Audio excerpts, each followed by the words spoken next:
Excuse me. Can I quit this podcast?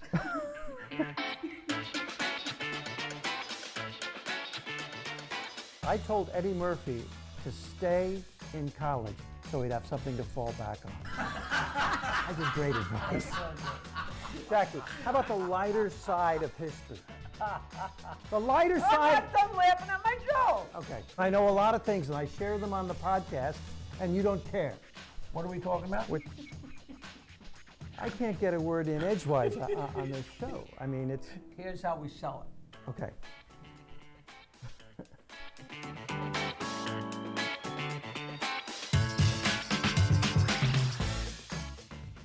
Hello, I am Jackie Martling, and this is... Peter Bales. And this is our wonderful podcast, and I just flew in from Las Vegas, and I'm not going to say it. And I was reminded of so many things at a nice couple shows at a place called The Plaza in downtown Las Vegas, which the entire town smells like marijuana. The entire town. People walk along smoking joints this big. Are you sure it just wasn't an aura around you? No. I haven't had a talk of pot in God 3 or 4 or 5 minutes.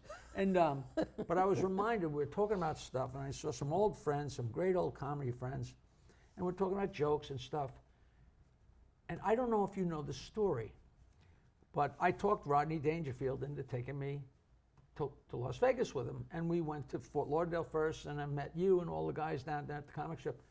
And I'll cut to the chase on this, and because I had said, let me come with you. You know, we'll go through jokes. You know, people send you jokes. We can go through. Maybe you'll miss one, and you know. So we're sitting in his room, wrecked, because that's how he rolled. And he's reading jokes and passing them. And reading jokes, and he passes me one, and I go, boss, what are you doing? I called him boss because it made him nuts. I said, what are you doing? This is the greatest joke.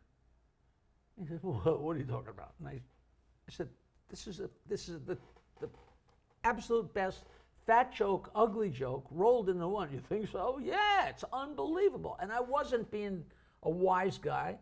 I wasn't being a jerk. And the way he did it was he had his act, and if he had a new idea, he would put it in brackets, either above or below where he wanted to put it, and that's how he would remember where to put it. And we've talked about this before. If you're a comedian and you watch another comic and the comic bombs a joke, there's a distinct rhythm to where the comic tells the joke, there's no laugh, and then the other comedians scream with laughter to make sure the guy on stage knows that they noticed that nobody laughed at the joke. So this is the major showroom at the Aladdin Hotel in Las Vegas. And it turns out people think this is a funny joke. It was just a little too much for people to swallow all at once, I guess, or something.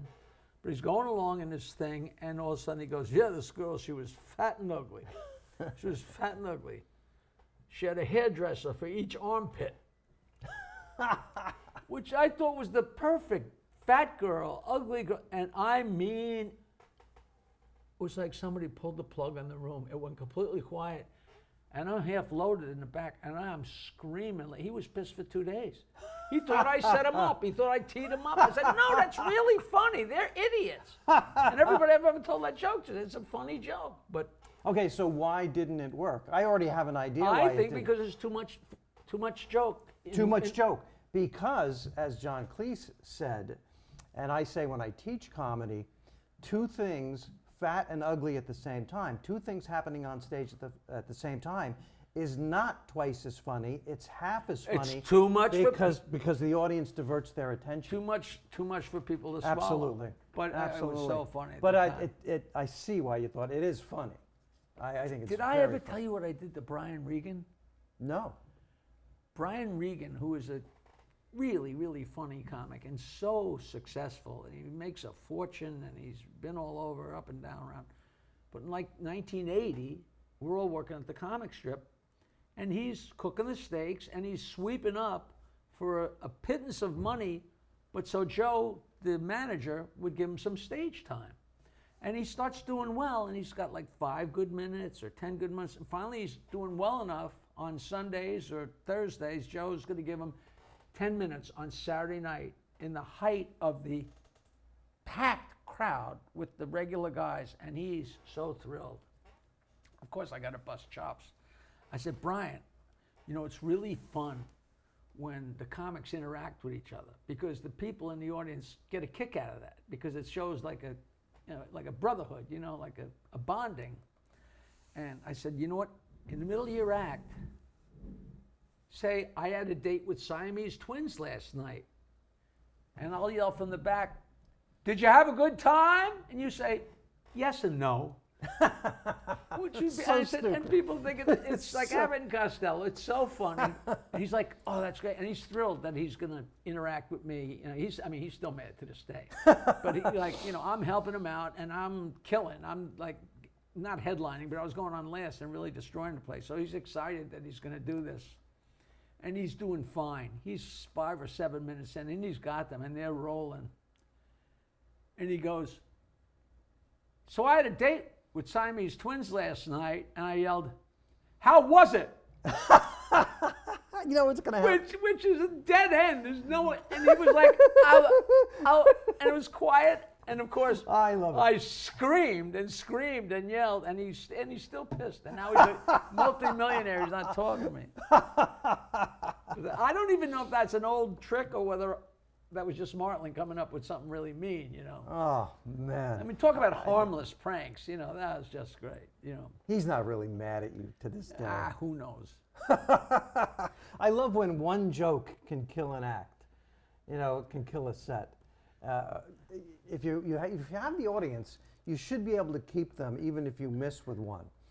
But sometimes things happen. By the way, you know, you're talking about Mustache Pete's, one of the original $40 in a cheeseburger clubs that Jackie used to book in New Jersey. I still have the book that Ron Richard gave me, and this page is in his handwriting. This page is in my handwriting. I have scans of it, and it's like Seinfeld, Reiser, Miller, Bales, Murphy. It was so funny because everybody's name is the last name, but I'm Jackie.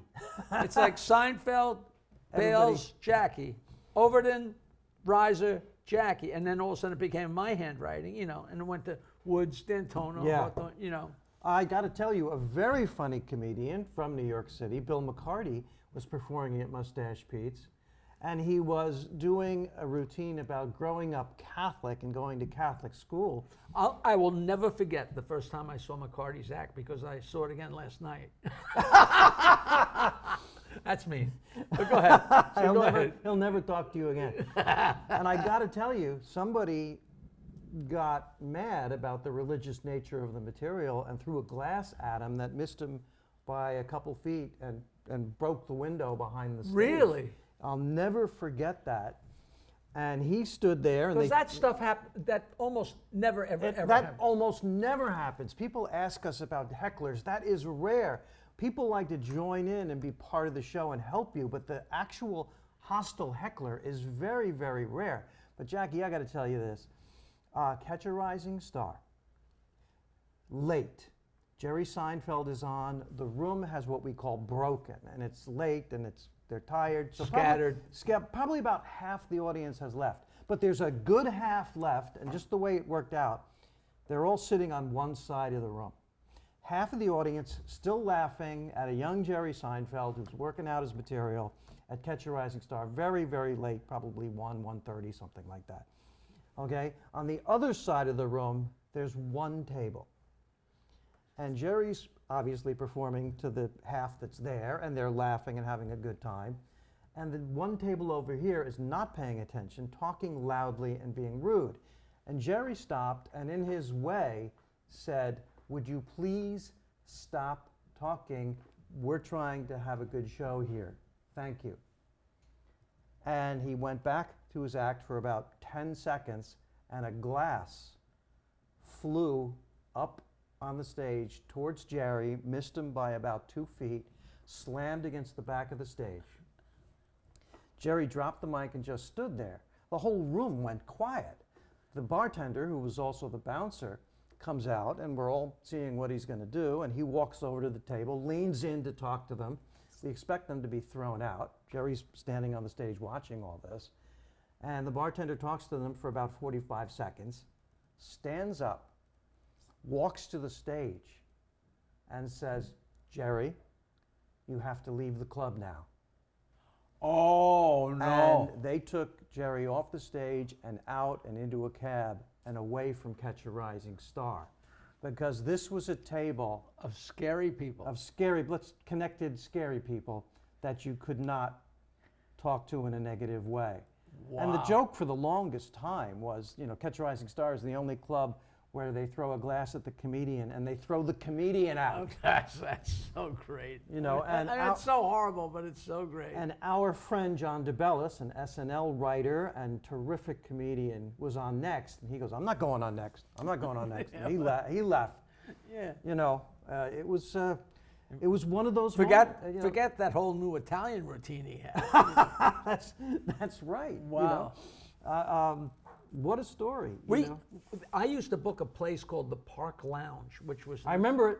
Do I you remember really? it well. Yes. And same rotation. You probably worked it 5 times. And oh God, there was one. I don't know if I can say this. There was a girl that really liked me, and we fooled around all the time after the show. Go ahead. But she had. Say the name. Oh, I don't know her name, but she had bright red hair. This is a true story. This is so disgusting. She had bright red hair. And one week it was Christmas time, swear to God, and she had a huge pimple. But the pimple had come to like a head. Okay. And it was so big. Take the children out of the room. No, it was so big that it was literally green. And I looked at her, and she had the red hair and the green pimple. I'm thinking, that's very Christmassy. I swear on all that's holy. But Jerry Diner, who used to be Jerry Dinerstein, is on stage. And there's a motorcycle guy sitting there, full leather, the whole thing. And he not innocently, but he's doing his thing, and all of a sudden he goes, "And look, we got a Hell's Angel here." And all of a sudden, it was a little crazy, and the owner said, "You got to get him out of here." And I said, "Listen, I got to do the show." And he went out and put him in the back seat of my car, laying on the floor so they couldn't find him. The guy didn't care that he got pointed out. What he was mad at was that Jerry called him a Hell's Angel. And he wasn't a Hell's Angel, he was, now I'm not going to remember, but the other motorcycle club from Long Island, like the Pythons or whatever they were called. It's like, "Oh, you're a Yankee." "No, I am not, I'm a Met." That's what offended him. I just thought that was the fun. I know you couldn't go up and make a joke about it, What? That's incredible. And So listen to this one. what's Jackie. incredible was I had to thank the guy because Jerry was not funny. So at least we got him off the stage. The late Jerry Diner, who was a wonderful guy. Yes, he passed away. I had no idea. Yeah, so you want to take that back, that comment? On what? He's not still dead? he's the late Jerry Diner. You know about Vince D'Antona? Yes, I love Vince D'Antona. How much do you know about him? A lot. I admire the fact that he's a Vietnam veteran and A guy went tunnel to rat. Vietnam. He's a Wounded. little guy that could go anywhere, so that he was invaluable in Vietnam. And to entertain the guys over there, he became a ventriloquist. So he's a ventriloquist, and he was good at it. The old staleless wooden penis jokes, but he was just delightful. I did a lot on the road with him. And he met a girl, but of course she wanted to be in show business. His girlfriend, Janny, wanted to be in show business. Oh, I remember her. So she got a dummy, but her dummy was way too big. So they'd be on stage together, and he had Chuck Wood or Chuck Wood was that was David. that was yeah. So it's Charlie Splinter, whatever it was. Wait, his dummy Yeah, Vince's dummy. was George. All right. Okay, so Vince had George, and Janny had some big, almost looked way oversized doll. She had no sense of humor. Right. She couldn't work the ventriloquist doll, but insisted on being the act. But they did the act together because after the show, they would go to the bar, and she would pick up girls, and they would bring home a girl, and Vince and her and the girl would fool around. So he's like, I don't care about my act. Look at this. Like for a year or two, he was in heaven. Yes, you have to have your priorities straight. I just thought that was, I mean, and I don't know if you remember, they were excruciating. Oh. He, as a solo act, was fine. Awesome. Beyond fine, he was awesome. And technically the best ventriloquist I've ever seen. And he was such a nice guy. He perfected the Ford whisper. A little history to make up for the pimple routine before. It's a true story. That's a ventriloquism. Ventriloquism developed in the Ford auto plants because the workers were not allowed to talk to each other because they might form a union and ask for a raise. So they learned how to talk to each other without looking at each other and without moving their lips. And that developed into ventriloquism in the early part of the 20th century. Do you realize Henry Ford is rolling over in his grave right now? It's true. Well, it couldn't happen to a nicer guy. Well, listen, we're going to do more ventriloquism stories in the future. Just want to end on one thing. Vince's father worked for a plastics company that made the letters that went on the side of airplanes. You know those big letters like a TWA 9Z X73? And his father made 5,000 yellow 922 wine stickers out of that non-destructible plastic. I have no idea where they are, but they got to be somewhere because they're indestructible. And I ask everybody. Somebody said, Vince was a good friend of mine. I saw somebody at Governor's. Oh, Vince was a good friend. Did you know his family? And you want to get your hands on those stickers if you can. I would like to see one, so my story is, and next time we will tell some 922 wine sticker stories. And that 922 wine is the phone number for Jackie's legendary joke line. 42 years. 516-922-9463. We'll see you later. Dial it now. Hey, a new episode of Stand Up Memories every Wednesday. How exciting is that? Starring me, Peter Bales, and right here, Jackie the Joke Man Martling. Please follow us on social media. Search it out. What is it? MeSpace?